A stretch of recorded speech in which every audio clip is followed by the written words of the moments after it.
Fire and Song is unique among marriage books, in part because it is a story-based study of the Word of God. So it's very firmly grounded in the Word of God, and yet it's presented to you in a way that instead of giving you tips and principles, it gives you a story to read that lets you see some of the subtle ways that the Word of God impacts a person's life. And it takes you a little deeper into your own mind, your own thoughts, your own heart. And so in that way, it's a unique way to approach marriage.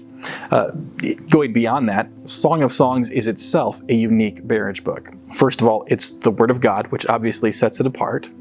Song of Songs is not a set of principles. It's a series of poems. It's glimpses into this beautiful relationship. And in some ways, in that way, it's calling us to aspire to something higher and greater than what we might otherwise be searching for. The truth is, most of us actually get into romantic relationships for selfish reasons. I'm looking for somebody who's going to make me happy. I'm looking for somebody who's going to fulfill me or help me accomplish my dreams or support me or be there for me. Love is the opposite. Love isn't selfish, it's sacrificial. And so when God tells a love story, He turns all of that inside out.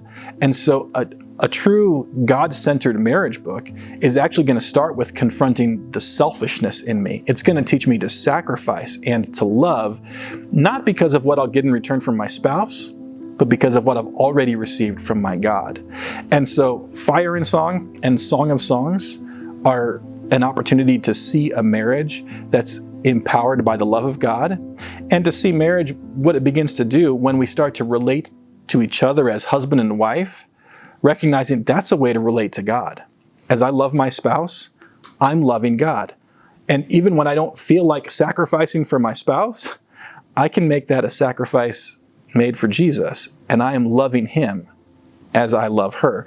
And so Fire and Song, Song of Songs are unique among marriage books, both in the format, but also in the content, and that calling to really live deeply in a relationship that's intertwined between your marriage and your relationship with God.